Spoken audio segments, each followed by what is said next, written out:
মোৰ নাম Hiranya Madhav Saikia. RNR IS একাডেমীৰ মই ফাউণ্ডাৰ কাম ডাইৰেক্টৰ। UPSC, APSC তথা অন্যান্য প্ৰতিযোগিতামূলক পৰীক্ষাৰ বাবে অসমৰ ছাত্ৰ-ছাত্ৰীসকলৰ কাৰণে সহায় হোৱাকৈ এইটো এটা নতুন পদক্ষেপ আমি আৰম্ভ কৰিছো। আজি আমি সেই পদক্ষেপৰ সূত্ৰপাত কৰিম ডেইলি কাৰেণ্ট এফেয়াৰ্ছৰ থ্ৰুদি। ডেইলি কাৰেণ্ট এফেয়াৰ্ছ এটা অভাৰৱেলমিং আৰু ইণ্টিমিডিয়েটিং বিষয়, কাৰণ ডেভেলপমেণ্টছ বিলাক খুব ৰেপিড হয়, খুব বেছি হয়, আৰু আমাৰ যুৱ সমাজৰ মাজত যিসকলে প্ৰতিযোগিতামূলক পৰীক্ষাৰ বাবে প্ৰস্তুতি কৰি আছে তেওঁলোকৰ কাৰণে কাৰেণ্ট এফেয়াৰ্ছটো কাইণ্ড অফ আনমেনেজেবল হৈ থাকে, আৰু পৰীক্ষাৰ ঠিক আগে আগে তেওঁলোকে কিছুমান শ্বৰ্টকাট লৈ পেলাই পৰীক্ষাত বহিবলৈ আগবাঢ়ে।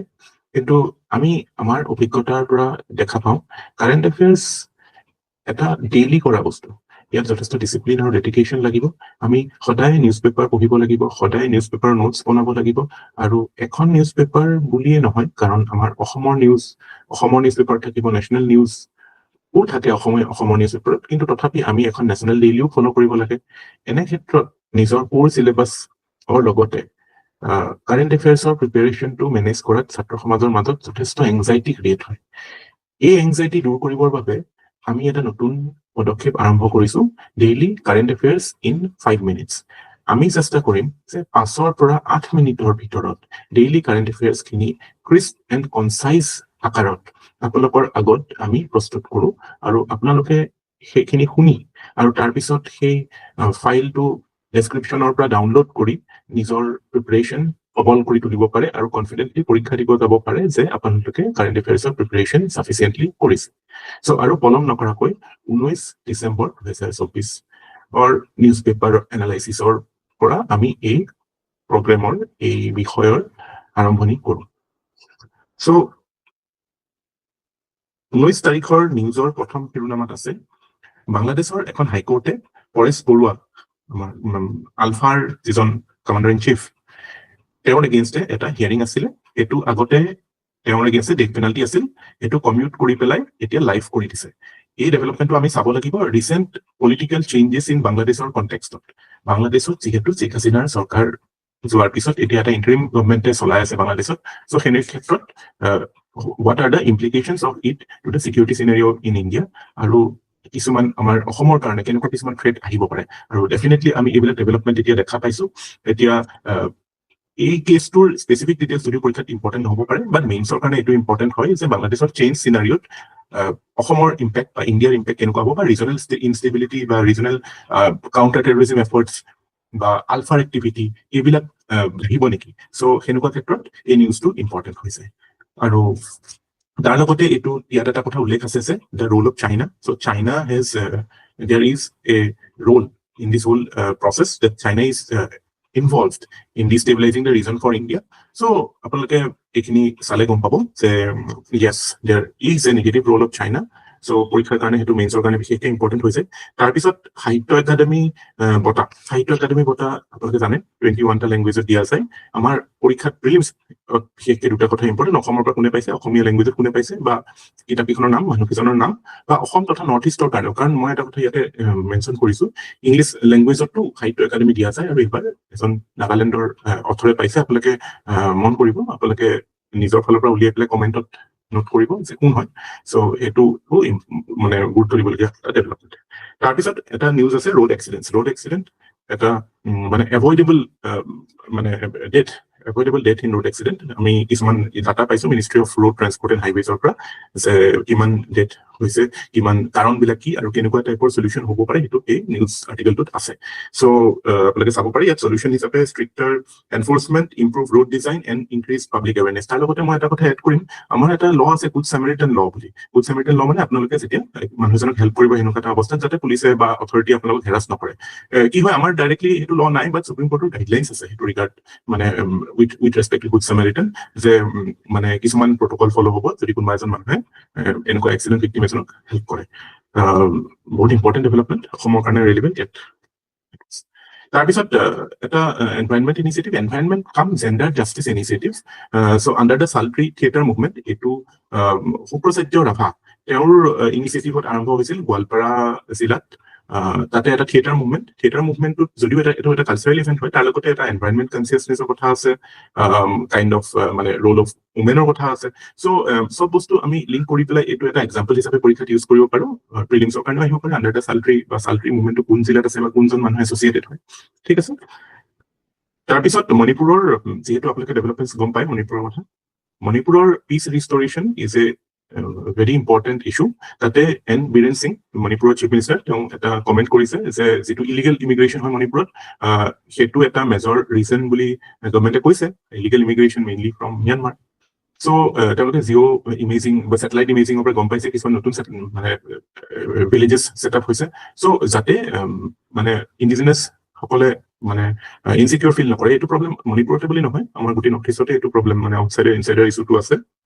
এখন বৰ ধুনীয়া কিতাপ আছে ইনচাইডাৰ আউটচাইডাৰ এখন কিতাপ কেতিয়াবা পালে পঢ়িব আৰু সেইটো মই পিছত কেতিয়াবা উল্লেখ কৰিম মণিপুৰৰ কাৰণে এতিয়া আটাইতকৈ ইম্পৰ্টেণ্ট কথা কি যে পিচ কেনেকে শান্তি কেনেকে আহে আৰু সেইটো কাৰণে তেওঁ কৈছে ইলিগেল মাইগ্ৰেণ্টৰ প্ৰব্লেমটো চল্ভ কৰিব লাগিব ৰিকনচিলিয়েশ্যনৰ কথা কৈছে এক্সিষ্টিং কমিউনিটিজ বিলাকৰ মাজত আৰু ডেভেলপমেণ্টৰ কথা কৈছে বিশেষকৈ যিখিনি হিল ৰিজন মণিপুৰটো আপোনালোকে জানে Manipur is like a bowl ইয়াতে ভেলি আছে আৰু এফালে পাহাৰ আছে চ' ইয়াতে very less development in the hilly region but it is quite like relatively better in the plains so' Manipur ইছ্যুটো সেইটো তাৰপিছত Sattriya second Sattriya Mahotsav again this is important for prelims ক'ত হ'ব যোৰহাটত হ'ব এইটো ফেক্ট ইম্পৰ্টেণ্ট হয় নেক্সট প্ৰশাসন গাঁও কি ওৰ এগেইন এইটো গুড গভৰ্নেন্স ইনিচিয়েটিভ এটা যাতে আপোনালোকৰ গ্ৰিভেন্স ৰিড্ৰেচেলৰ এটা ইনিচিয়েটিভ কামৰূপ মেট্ৰত লোৱা হৈছে এক্সাম্পল দিব পাৰিব কেছ ষ্টাডিজ দিব পাৰিব এথিক্স পেপাৰ দিব পাৰিব জেনেৰেল ষ্টাডিজ পেপাৰ 4 আহিব পেপাৰ 2 আহিব গভৰ্নেন্সৰ ক্ষেত্ৰত এক্সাম্পল হিচাপে এইবিলাক ভাল ইনিচিয়েটিভ তাৰপিছত আহিলে এটা কনজাৰভেশ্যন ইনিচিয়েটিভ আপোনালোকে জানে তুলসী নদী আমাৰ নগৰবেৰা কামৰূপ জিলাৰ তাতে ৰিভাৰ ডলফিন পায় ডলফিন এটাটো এণ্ডেঞ্জাৰ্ড স্পিচিছ হয় বহুতখিনিতো নাইকিয়াই হৈছে এতিয়া অকল মানে 6টা প্ৰজাতি আছে গোটেই পৃথিৱীতে ডলফিনৰ চ'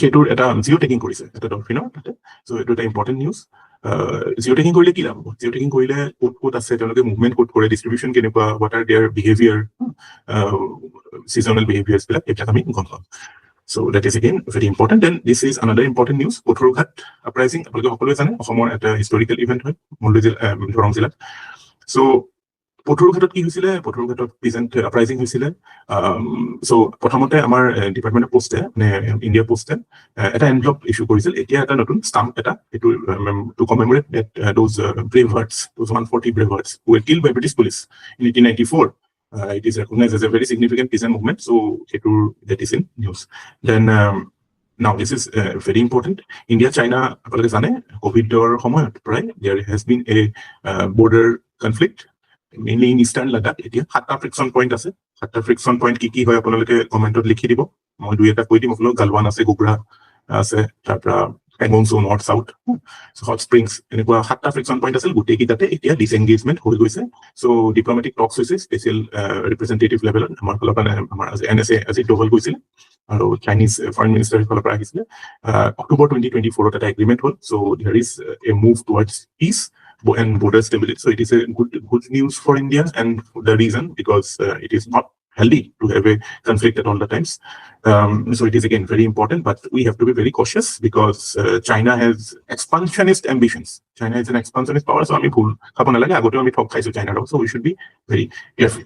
Then comes etu again this is Manipur news or logote related Manipur Nagaland aru Mizoramot protected area regime agote asile asir pra 14 bosor agote etu again reimpose kora hoise mainly your impact to hobo tourism sector affect koribo etia foreigners movement restrict korise so you know you have to take permission from home ministry to enter those states so again this is driven by the insecurities or indigenous challenges that this region is facing so again it's a cause of concern the open society hole to bhal but yo ako eta protective environment phale jabo loga hoise again it shows the regional instability and insecurity of northeast that is not good for the region but yeah it's an important development for you to know for some point of view then comes this is another very important development regarding CCTNS eta technological initiative hoy amar 17000 around 17500 police stations ase in India and all those are sort to be linked and they are actually linked connected so eta ki hobo apuni kobat kunba jane crime korise